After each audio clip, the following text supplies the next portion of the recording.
গ্রাম থেকে শহর, পাড়া থেকে মহল্লা, দেশ থেকে বিশ্ব সবকিছুর চালিকায় অর্থ। সেই অর্থনীতির 10 দিগন্ত নিয়ে চ্যানেল এস এর নিয়মিত আয়োজন লিডারশিপ অনুষ্ঠানে সবাইকে স্বাগত জানাচ্ছি।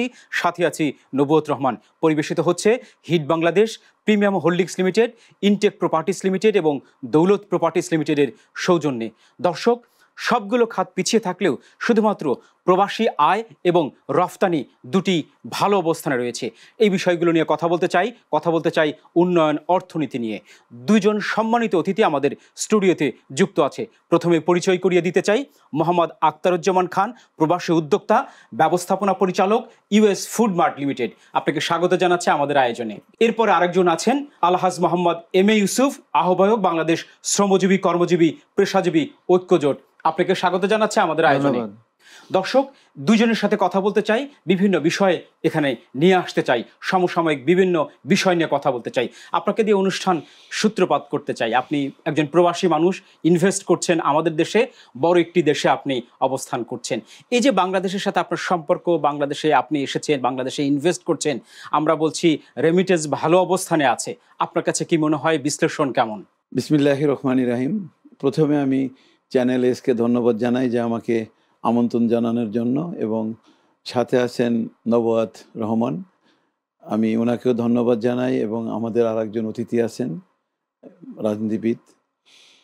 তো সবাইকে ধন্যবাদ জানাই। আমি আমার কথা শুরু করব। আসলেই আপনার যে প্রশ্ন যে রিমিটেন্স এবং বিজনেস, শুধু রিমিটেন্স দিয়ে প্রবাসীর রিমিটেন্সের উপরে আমরা নির্ভরশীল মনে করি সবসময়। শুধু আমরা বলি কি প্রবাসী রিমিটেন্স, কিন্তু প্রবাসী রিমিটেন্সের বাইরেও যে প্রবাসীরা ইনভেস্ট করতে পারে বাংলাদেশে, এবং রিমিটেন্স যেমন আসে অর্থনৈতিক চাকা শক্ত হয়, মজবুত হয়, কিন্তু প্রবাসীরা যদি ইনভেস্ট করে তাহলে কিন্তু আরও বেশি হয়। কারণ কি, যে যে রিমিটেন্স যেটা আসে সে বাইরে কামাই করে, ইনকাম করে, এখানে সে পাঠায়। কিন্তু এখানে যদি প্রবাসী ইনভেস্টার থাকে, তাইলে সে যদি একটা ইনভেস্ট করে, এখানে 10 জন 5 জন বা 100 জন লোক আবার কর্মজীবী হয়।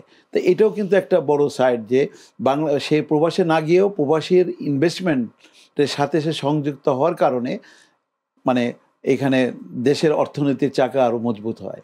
তো এখানে আমি যেটা মনে করি যে আমার টোটাল 25 বছর আমি যুক্তরাষ্ট্রে বসবাস করি এবং বিজনেস করি, এবং আমি এই 25 বছরে আমার বাংলাদেশেও বিজনেস আছে, যুক্তরাষ্ট্রেও আছে। আমার দুই দেশের সাথে আমার প্রচুর ভালো রিলেশন, সম্পর্ক আছে, ব্যবসায়ী সম্পর্ক এবং সামাজিক সম্পর্ক আছে। যেমন দুই দিকের অর্থনীতিকে আপনি সমৃদ্ধ করছি। এবং আমার যেটা ধারণা যে প্রবাসী, যেমন আমি ইনভেস্ট করি, অনেকে আমাকে বলে যে তুমি কেন বাংলাদেশে ইনভেস্ট করতেছো, এখান থেকে এত কষ্ট করে টাকা কামায়া এই ইনভেস্টমেন্টে কি রিটার্ন পাবা?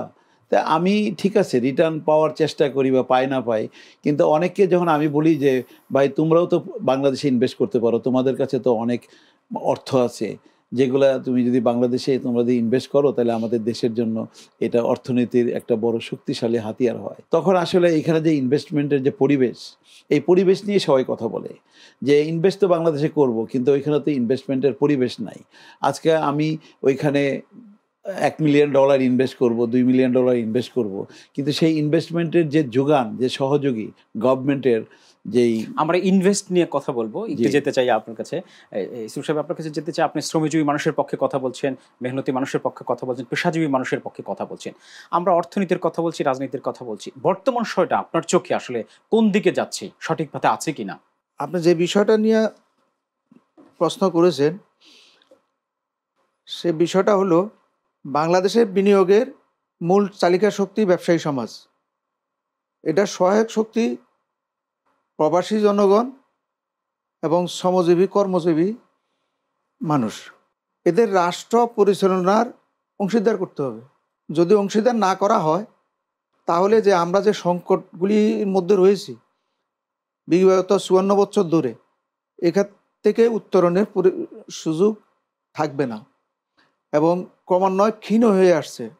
যেমন প্রবাসী জাতীয় সংসদে উচ্চকক্ষ গঠন করতে হবে, এবং উচ্চকক্ষে প্রবাসী প্রতিনিধি নিয়ে গঠন করতে হবে, এবং শ্রমজীবী কর্মজীবী পেশাজীবী যারা রাষ্ট্রের অর্থনৈতিক উন্নয়নে অবদান রাখে তাদের প্রতিনিধি নিয়ে গঠন করতে হবে। কারণ প্রতিটা প্রবাসীগণ নানানভাবে রেমিটেন্সের মাধ্যমে তো একটা খাত দেখা যাচ্ছে, আমরা যে আন্দোলন সংগ্রামটা করি তার মধ্যে প্রবাসীদের আয়ের প্রতি উপজেলা ভিত্তিক শিল্পাঞ্চল গড়ে তুলতে হবে।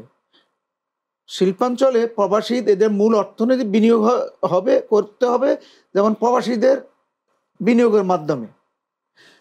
বর্তমানে আরেকটা জিনিস যোগ হয়েছে, সেটা হলো পাচারকৃত টাকা ফেরত এনে 492টা উপজেলা, এই উপজেলার মধ্যে যদি আমরা শিল্পাঞ্চল গড়ে তুলি, সরকার যদি এই উদ্যোগ গ্রহণ করে, তাহলে প্রচুর যুবক এবং যুবতীদের, শিক্ষিত বেকার যুবক যুবতীদের কর্মসংস্থান সৃষ্টি হবে। এতে করে সরকারের রেভিনিউ বাড়বে, সরকারের টেকসই অর্থনীতি উন্নয়ন হবে। এবং উপজেলার মধ্যে স্বশাসিত উপজেলার কথা বলা আছে। স্বশাসিত উপজেলা যদি তৈরি হয়, তাহলে তাদের উপজেলার আয়ে উপজেলা পরিচালিত হবে, তাদের বাজেট হবে এবং ওইখানে সম্পূর্ণ আয় ব্যয়ের মাধ্যমে উপজেলাগুলি উন্নয়ন ত্বরান্বিত হবে। সরকারের কেন্দ্রীয় ফান্ড থেকে ওখানে আর আপনার উন্নয়নের জন্য বাজেট প্রণয়ন করতে হবে না। তা আমরা বলবো যে আমরা ভাইয়ের সাথে একমত যে মূল যদি জাতীয় সংসদের উচ্চ কক্ষে যদি প্রবাসী প্রতিনিধি থাকে নির্বাচন ভোটের মাধ্যমে, তাহলে ওনারা যে দেশে বিনিয়োগ করবে উৎসাহিত হবে। ওনাদের বিনিয়োগের মাধ্যমে বিনিয়োগ করতে এসে ওনারা নানান রকম প্রতিবন্ধকতার শিকার হন। যেমন একটা লাইসেন্স পেতে গেলে, একটা ইন্ডাস্ট্রি করতে গেলে তাদের 42টা থেকে 45টা লাইসেন্সের প্রয়োজন হয়। এই ঘাটে ঘাটে এই লাইসেন্সগুলি পেতে গেলে দেখা যাচ্ছে যে নানান হয়রানির শিকার হইতে হয়। প্রতিটা সেক্টরে ঘুষ, দুর্নীতি, অনিয়ম, প্রতিবন্ধকতা, ট্রেড লাইসেন্স হইতে শুরু করে গ্যাস, বিদ্যুৎ, পানি, আপনার এই যে অ্যাকর্ডের লাইসেন্স, পরিবেশ লাইসেন্স সহ, ফায়ার লাইসেন্স সহ এই পাইতে অনেক রকম প্রতিবন্ধকতা রয়েছে। আমি মনে করি ওয়ান স্টপ সার্ভিস সেন্টার হতে হবে এবং এটার উপরেও তদারকি থাকতে হবে। ওয়ান স্টপ সার্ভিস সেন্টারও অনিয়ম হচ্ছে, আমি নিজেও ভুক্তভোগী। যার ফলে আমি বলবো আসলে যে পর্যন্ত আমাদের এই অনিয়মটা হচ্ছে রাজনৈতিক প্রভাবের কারণে, রাজনৈতিক বিধিবিধান পরিবর্তন করতে হবে যে কোন কোন ক্ষেত্রে হস্তক্ষেপ করা যাবে, কোন কোন ক্ষেত্রে হস্তক্ষেপ করা যাবে না। যদি হস্তক্ষেপ করা হয় তাহলে এটার বিরুদ্ধে আইনানুগ ব্যবস্থা নেওয়া যাবে। আরেকবার আসবো আপনার কাছে। হ্যাঁ, আমি একটু ফিরতে চাচ্ছি, যেমন আপনার কাছে, আপনি দীর্ঘ সময় ধরে প্রায় 25 বছর ধরে প্রবাসে জীবনযাপন করছেন, ইনভেস্ট করছেন বাংলাদেশে। আপনার কাছে কি মনে হয়, যেহেতু ইউসুফ সাহেব একটু বললেন যে বাংলাদেশে প্রবাসীদের জন্য আসলে ওইভাবে পরিবেশ নেই, আপনার কাছে কি মনে হয় পরিবেশটা? ইউসুফ সাহেব যে কথাটা বলছে আমি 100% ওনার সাথে একমত। আসলে বাংলাদেশে প্রবাসীদের ইনভেস্ট করার পরিবেশ নাই। কারণ কি, প্রবাসী তো বিভিন্ন রকম। মিডল ইস্টের প্রবাসী আর আমেরিকান প্রবাসী তো একরকম না। মিডল ইস্টের প্রবাসীদের জীবনযাপন একরকম, আমেরিকার বা কানাডার প্রবাসীদের জীবনযাপন অন্যরকম। তাই আমেরিকা, কানাডাতে ইনভেস্ট করলে যেই সহজভাবে ইনকাম করা যায় বা ব্যবসা পরিচালনার ক্ষেত্রে কোনো রকমের বাধা নাই, গভর্নমেন্টের বা ওই দেশের আমলা বা পুলিশের কারো কোনো বাধা নাই। একটা মানুষ বলতে পারবে না যে আমি আমেরিকাতে ব্যবসা করে আমি আমলা দ্বারা হ্যাসেল হয়েছি, পুলিশ দ্বারা হ্যাসেল হয়েছি বা কোনো রাষ্ট্রের কোনো যন্ত্র দ্বারা হ্যাসেল হয়েছি। বরঞ্চ এমন হয় যে আমরা যখন আমেরিকাতে ইনভেস্ট করি, আমারও 4-6টা কোম্পানি আছে আমেরিকাতে। আমি যখন একটা লাইসেন্স করতে যাই, একটা কোম্পানি করতে আমেরিকাতে লাগে হইলো মাত্র 30 মিনিট, আর মানে ওই কোম্পানিটা রেডি করতে $150 খরচ হয় মাত্র, আমার কোম্পানি রেডি। আর বাংলাদেশে যদি আমি এসে একটা কোম্পানি করতে যাই, আমি ভুক্তভোগী, আমার 3টা কোম্পানি আছে আমেরিকান কোম্পানি, আমি আমেরিকান ইনভেস্টার ইন বাংলাদেশ, একটা না 3টা। এই 3টা কোম্পানি তৈরি করতে আমার যে হ্যাসেল হয়েছে, লাস্ট পর্যন্ত আমি তো একবার বলছিলাম যে আমি আর এখানে ইনভেস্ট করবোই না, আমি আমার টাকা পয়সা নিয়ে আমি চলে যাব। এখন আমি আমেরিকান একটা কোম্পানি, এখানে ফরেন ইনভেস্টার, তা ফরেন ইনভেস্ট করতে গেলে সে গভর্নমেন্টের নিয়ম আছে, এই লাইসেন্স করতে গেলে আমার ওইখান থেকে ইনভেস্টমেন্টের একটা মানে লিমিট আনতে হয় যে এই পরিমাণে এই কোম্পানির জন্য বা এত ক্যাপিটালের জন্য এই লিমিট রাখবে। সেই লিমিট পাঠানোর পরেও সেটাকে ইনকেশমেন্ট করতে আমার 1.5 মাস লাগছে। 1.5 মাস? 1.5 মাস। তা আমি তো ফেড আপ যে আমি টাকা পাঠাইলাম এখানে বাংলাদেশের অর্থনীতি শক্তিশালী করার জন্য, ব্যবসা করব, 5টা-10টা লোক কাজ করবে, আর সেইখানে আমার টাকা আমি এখানে পাঠাইলাম, এটা ইনকেশমেন্ট হইতে 1.5 মাস লাগতেছে, ব্যাংক এটা দিচ্ছে না। তখন আমি আসলে এক পর্যায়ে খুব তাদের সাথে খুব মানে আমার গরম হয়ে গেলাম যে কি ব্যাপার ভাই, আমার টাকা আমি এখানে ইনভেস্ট করতে আনছি, যেটা নাকি লিগেল হোয়াইট মানি, আমি ওইখান থেকে মানে আমার আমেরিকার যে মাদার কোম্পানি সেই কোম্পানির অ্যাকাউন্ট থেকে আমি ওয়ার ট্রান্সফার করছি। তো এই টাকাটা তো আমার সাথে সাথে চলে আসছে। এখন ওই ইনভেস্টমেন্টের টাকাটা যতক্ষণ পর্যন্ত ইনভেস্টমেন্ট না হবে ততক্ষণ পর্যন্ত আমার এই কোম্পানি এখানে ইস্টাবলিশ হবে না, কোনো লাইসেন্স হবে না। তা আমি এইখানে 1.5 মাস বসে থাকবো? হ্যাঁ। তো যাই হোক, শেষ পর্যন্ত সেটা হইল, মানে 1.5 মাস পরে হইল, কোম্পানি করলাম, এরপরে গেলাম লাইসেন্স করতে। ভাই যেটা বললো যে একটা ট্রেড লাইসেন্স করতে যদি আপনার গভর্নমেন্ট ফি হয় যা, তার থেকে আরও 60% বেশি লাগে হলো আন্ডার টেবিল মানি, নাইলে ওই ট্রেড লাইসেন্স হয় না। একটা ব্যাট রেজিস্ট্রেশন করতে যেখানে 1 পয়সাও লাগার কথা না, সেইখানেও মনে করেন যে একটা খুব হ্যান্ডসাম অ্যামাউন্ট না দিলে সেই ব্যাট রেজিস্ট্রেশন তো পর্যন্ত হয় না। আরেকবার আমরা আসবো, একটু যেতে চাই ছোট্ট বিজ্ঞাপন বিরতিতে। দর্শক, আপনারা দেখছেন লিডারশিপের এই আয়োজন, যেতে চাই ছোট্ট একটা বিজ্ঞাপন বিরতিতে।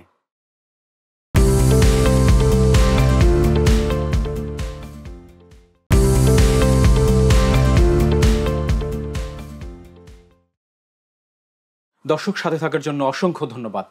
আমরা যেতে চাই ইউসুফ ভাই আপনার কাছে। আপনি পেশাজীবী পরিষদের সাথে আছেন, শ্রমজীবী মানুষের কথা বলছেন। এই বর্তমান সরকার প্রায় 6 মাস পূর্ণ করলো, আপনারা বিভিন্ন দাবি নিয়ে বিভিন্ন আন্দোলনের সাথে যুক্ত হচ্ছেন, কথা বলছেন, নিজেরাও বিভিন্ন সম্পৃক্ত হচ্ছেন। আপনার কাছে কি মনে হয় যে যতটুকু প্রত্যাশা ছিল কতটুকু পূরণ করতে পারছে, এবং বেশ কিছু সংস্কার কমিশনও গঠিত হয়েছে, আসলে কতটা আসলে প্রত্যাশা পূরণ করতে পারলো বলে আপনার কাছে মনে হয়? একটা শিশু যখন জন্ম নেয়, 1 বছর, 1.5 বছর, 2 বছর লাগে এরা হাঁটতে শিখে এবং খাইতে শিখে। আর লেখাপড়া যখন আমরা শুরু করি, বাচ্চারা শুরু করে, মেট্রিক পাস করতে, এসএসসি পাস করতে 10টি বছর সময় লাগে। একটা নতুন সরকার যখন এটা জনসমর্থনে বা ছাত্র একটা গণ অভ্যুত্থানের মাধ্যমে এটা প্রতিষ্ঠিত হলো, একটা সময় তো দিতে হবে, সেটা একটা সময় দিতে হবে। যদি সময় যদি না দেয়, আমরা মনে করি, আমরা অনেকেই মিডিয়াতে যে যা দেখি, প্রিন্ট মিডিয়াতে যা দেখি, হ্যাঁ নির্বাচন দিতে হবে, 6 মাসের মধ্যে দিতে হবে, 1 বছরের মধ্যে দিতে হবে, বিভিন্ন চাপ দিচ্ছে। তাহলে এই যদি চাপ দেওয়া হয়, তাহলে ইচ্ছা করে মনে হয় বেকার সরকারকে, বর্তমান সরকারকে, ইউনূস সাহেব সরকারকে এটা বেকায়দা ফেলানোর জন্য চাপ দিচ্ছে। অনেকেই বলেন যে নতুন সরকার কোনো কাজ বুঝে না, কোনো কাজ করতে পারে না, আইন শৃঙ্খলা নিয়ন্ত্রণ করতে পারে না, দ্রব্যমূল্য নিয়ন্ত্রণ করতে পারে না। আমি স্বাভাবিক সহজ ভাষায় বলি, শরীরে যখন কোথাও একটা বিসি উঠে, এটা সুস্থ হইতে 1 সপ্তাহ লাগে, 15 দিন লাগে ওষুধ খাওয়ার পরে। একটা নতুন একটা সরকার, এটা একটা সময় বুঝতে হবে, তাকে সময় দিতে হবে, সুযোগ দিতে হবে, তাহলে তার কাছ থেকে আমরা যদি প্রত্যাশা করতে পারি। আমরা এমন একটা মহাসাগরের নিমজ্জিত হয়ে গেছি, যেমন 17 বছরে আপনারা দেখা যাচ্ছে যে কোনো আন্দোলন ছিল না, সংগ্রাম ছিল না, দাবি উপস্থাপন করতে পারেন নাই। আদায় তো তার দূরের কথা, মাঠে, প্রেস ক্লাবে বা যেখানে যেখানে বর্তমানে আন্দোলন সংগ্রাম করেন, শাহবাগ মোড়ে, প্রেস ক্লাবের সামনে, প্রধান উপদেষ্টার কার্যালয়ের সামনে যেভাবে আন্দোলন শুরু করছেন, এর আগে আপনারা দাবি দেওয়া কোথায় ছিল? এগুলি প্রতিদিন নতুন নতুন দাবি নিয়ে এগুলি সরকারকে, আসলে বর্তমান সরকারকে বিভ্রান্ত করার জন্য, বেকায়দায় পালার জন্য এবং চাপ সৃষ্টি করার জন্য এগুলি আপনারা ইচ্ছে করে করছেন। আন্দোলনগুলি আপনারা করবেন একটা স্থিতিশীল পরিস্থিতি পরে করতে পারেন। এর মধ্যে আবার দ্রব্য মূল্য নিয়ে আপনারা নানান কথা বলেন। আমি নিরপেক্ষভাবে যেটা বলতে চাই, আমি আমার অভিজ্ঞতা থেকে আমি যেটা বলতে চাই, সেটা হলো আপনার দ্রব্যমূল্যর বিষয়ে, দ্রব্যমূল্য নিয়ন্ত্রণের যে বিষয়গুলি ছিল, আমি বারবার আমার আইডিতে বিভিন্ন সময় বলতাম যে বিগত সরকার রেভিনিউ আদায়ের জন্য ফলের উপরে, আমরা তো একটা মূলত হলো একটা আমদানি নির্ভর, 80% আমদানি নির্ভর দেশ, 20% আমাদের দেশে উৎপাদন হয়। 80% আমদানি করতে গেলে প্রচুর রেভিনিউ কালেকশন হয় এবং সরকার এটার উপরে আরও ট্যাক্স বাড়ায় দিয়েছে। আপনি এটার উপর থেকে ট্যাক্স প্রত্যাহার করেন, দ্রব্যমূল্য অটোমেটিক কমে যাবে। এক একটা আইটেমের উপর চাল, ডাল, তেল ইত্যাদি প্রতিটা আইটেমের উপর ট্যাক্স আছে, ভ্যাট ডিউটি আছে, এটার সাথে 15% ট্যাক্স আছে, এআইটি আছে, ডেভেলপমেন্ট চার্জ আছে, আরও নানান রকম ট্যাক্স আছে। দেখা যায় 60-70-80% ট্যাক্স হয়ে যায়। তাহলে এই ট্যাক্সগুলির উপরে যদি প্রত্যাহার করেন তাহলে দ্রব্যমূল্য অটোমেটিক নিয়ন্ত্রণ হয়ে আসবে। আবার বর্তমানে তরি তরকারির মূল্যে অনেক কিছুটা কমছে, কারণ আছে বর্তমান সিজন। আবার যখন দেখা যাবে যে এই সিজনটা পার হবে, শীতকাল অলরেডি চলে যাচ্ছে, আবার আপনার তরি তরকারি উৎপাদন একটু কমে যাবে, তখন দেখা যাবে দ্রব্যমূল্য আবার বৃদ্ধি পাবে। আবার আপনারা আন্দোলন শুরু করে দেয়। আমাদেরকে বুঝতে হবে এই সরকারকে চাপ দিয়ে বিগত সরকারগুলির আমলে আমি 1.5 টাকা চাউল দেখছি 71 সনে, আমার মনে আছে, স্পষ্ট মনে আছে। বর্তমানে 1.5 থেকে 2,000 টাকা ধানের মন। 69 সনে চারিদিকে যে আন্দোলন সংগ্রাম, 71-এ আন্দোলন এই বিষয়টা আরো কথা বলবো। আমরা একটু যেতে চাই আখতারুজ্জামান আপনার কাছে। আপনি একজন রেমিটেন্স যোদ্ধা, প্রবাসে যারাই থাকছে এক একটি পতাকা দেশের সম্মান বৃদ্ধি করছেন। আপনার কাছে কি মনে হয় যে আসলে আপনারা বাংলাদেশে ইনভেস্ট করতে চান এবং বিভিন্ন সরকারের সময় সামিট করা হয়েছে, মেলা করা হয়েছে প্রবাসীদেরকে বা ফরেনারদেরকে যে বাংলাদেশে ইনভেস্ট করো, বাংলাদেশের এই শিল্প খাতে তারা ইনভেস্ট করতে চাচ্ছে বা বিভিন্ন মেলার মাধ্যমে। আপনার কাছে কি মনে হয় আপনি আসলে ইনভেস্ট করতে এসে কি ভোগান্তিতে পড়েছেন? না, ইনভেস্টমেন্ট আসলেই অনেক বাংলাদেশি যারা বিদেশে প্রবাসে রিমিটেন্স তারা পাঠায় ওইটা না, এরপরও তাদের অনেক ইনভেস্টমেন্ট করার মতো অর্থনৈতিক স্বাবলম্ব তারা।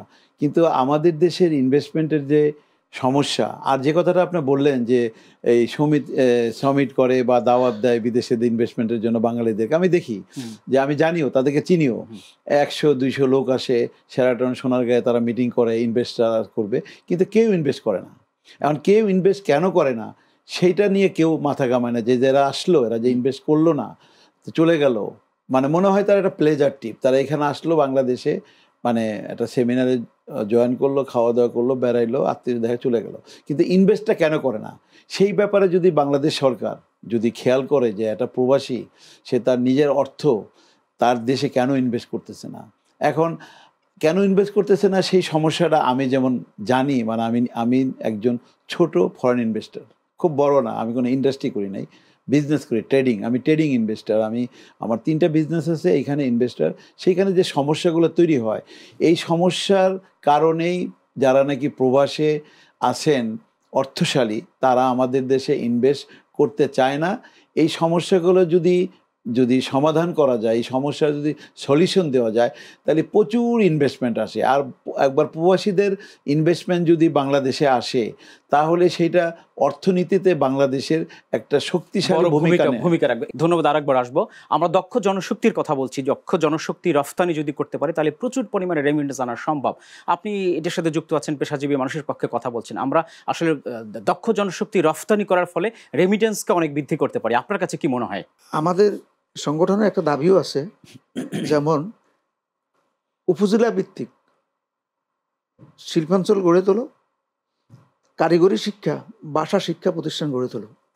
যেমন আমাদের শিক্ষিত অনেক বেকার যুবক আছে, যুবক যুবতী আছে যারা অদক্ষ, ভাষা জ্ঞান সম্পর্কে জানে না। আপনি পেপার পত্রিকাতে বা বিভিন্ন মিডিয়াতে দেখবেন যে সৌদি আরব, সব মিডল ইস্ট, শ্রমশক্তি সাধারণত বেশিরভাগ যায় মিডল ইস্টে, ইদানিং যাচ্ছে যে ইটালিতে, এবং বিভিন্ন সারা পৃথিবীতে এটার চাহিদা আছে, কিন্তু ওখানে যাই তারা বিভিন্ন সমস্যার সম্মুখীন হচ্ছে। মূল সমস্যাটা হলো তারা কাজ করতে পারে কিন্তু ভাষা জানে না। ভাষা না জানে একজন মানুষ যখন প্রশ্ন করে তখন বেতনও তো কমে যায়, তখন বেতনও কমে যায়। অদক্ষ হিসেবে তাদের বেতনও কমে যায়, সুযোগ সুবিধা, ভাতা ইত্যাদি এগুলি কমে যায়। তাহলে দেখা যাচ্ছে এই দিক দিয়ে বাংলাদেশ শ্রমিক অনেক পিছিয়ে। তা আমি বলবো যে উপজেলা, সারা বাংলাদেশের প্রতিটি উপজেলায় আপনার যেমন শিল্পাঞ্চল গড়ে তোলা, পাশাপাশি ভাষা শিক্ষা প্রতিষ্ঠান, আন্তর্জাতিক মানে কারিগরি প্রতিষ্ঠান গড়ে তুলতে হবে।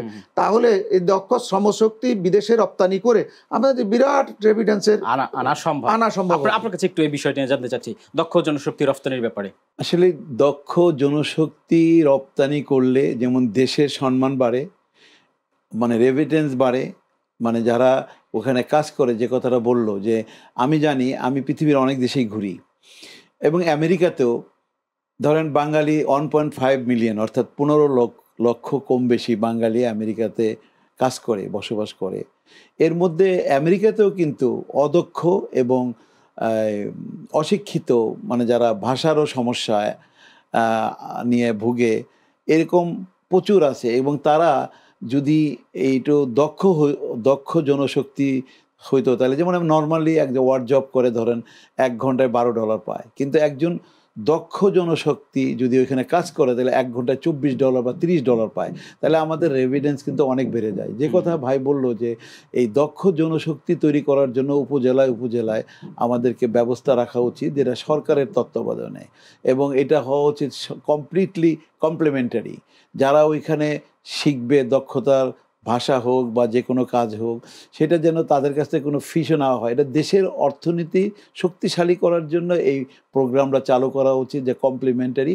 তুমি আসো, এখানে শিখো 6 মাস, এরপরে তুমি দেশের বাইরে যাও এবং তুমি টার্গেট করো যে কোন দেশে যাবা। যেমন কোরিয়া যাবা, তাহলে কোরিয়ার ভাষা কি, তুমি কোরিয়ার ভাষা নিয়ে কাজ করো, বা কোরিয়াতে কি কাজ করলে তুমি ভালো পয়সা কামাইতে পারবা, সেই ধরনের তুমি শিক্ষায় শিক্ষিত হও। টেকনোলজি যেভাবে, যে কোনো টেকনোলজি হোক। তাই আমার যেটা ধারণা, আমি যেটা বুঝি, যে ভাই যেটা বললো যে এই ভাষার জন্য কিন্তু, ভাষাটাকেও কিন্তু আমি মনে করব যে এইটাও একটা দক্ষতা। একজন ভাষা জানা, কথা জানা লোক, সেও কিন্তু দক্ষ। এটাও কিন্তু একটা দক্ষের অংশ। শুধু আমি ঝালাই করতে জানি, স্ক্রু লাগাইতে জানি, এইটাই শুধু দক্ষ না। তা আমার ভাষা জানাটাও এটা দক্ষ। এটা ভাষা জানার ব্যাপারেও এটা গভর্নমেন্টের একটা অনুষ্ঠানে একদম শেষ পর্যায়ে চলে এসেছি আমরা, একদম শেষ অংশে যদি কিছু যুক্ত করতে চান। বর্তমান রাষ্ট্রের যে কাঠামো চলছে, আমি বিভিন্ন রাজনৈতিক দল সরকারকে চাপ দিচ্ছে নির্বাচন করার জন্য, সংস্কার, রাজনৈতিক দলগুলি সংসদ গঠন করে নির্বাচিত সরকারে এই সংস্কারগুলি করে। আমি যে বিষয়টা বিগত সরকারগুলির আমলে যা দেখে আসছি, সংস্কার করে প্রতিটা সরকারই তাদের দলের প্রয়োজনে, দলের সমস্যাগুলি তারা আইন পাশ করে তারা রাষ্ট্র পরিচালনা করে। পঞ্চম সংশোধনী বলেন, সপ্তম বলেন, বিভিন্ন সময় সরকার বিভিন্ন সমাজে সংশোধনী এনে তারা তাদের মতো করে, কিন্তু জনগণের কোনো মঙ্গলে, কল্যাণে আসে না। আমি বলি যে নির্বাচনের তফসিল ঘোষণার আগে সংস্কার করা উচিত, দুদকের সংস্কার, দুর্নীতি দমন কমিশনের সংস্কার করা উচিত, বিচার বিভাগ পৃথকীকরণ এটা সংস্কার করা উচিত, পুলিশ প্রশাসনের সংস্কার করা উচিত। পরেন যে প্রবাসী কল্যাণ, এই বিষয়গুলি তাদের ভোটের অধিকারের, তারা যাতে ভোট দিতে পারে, এই আইনটা পাশ করা উচিত। জাতীয় সংসদে দ্বিকক্ষ বিশিষ্ট সংসদ গঠন করে শ্রম, কর্ম, পেশা, জাতি, গোষ্ঠী, মানুষের অধিকার প্রতিষ্ঠার জন্য দ্বিকক্ষ বিশিষ্ট পার্লামেন্ট গঠন করা উচিত।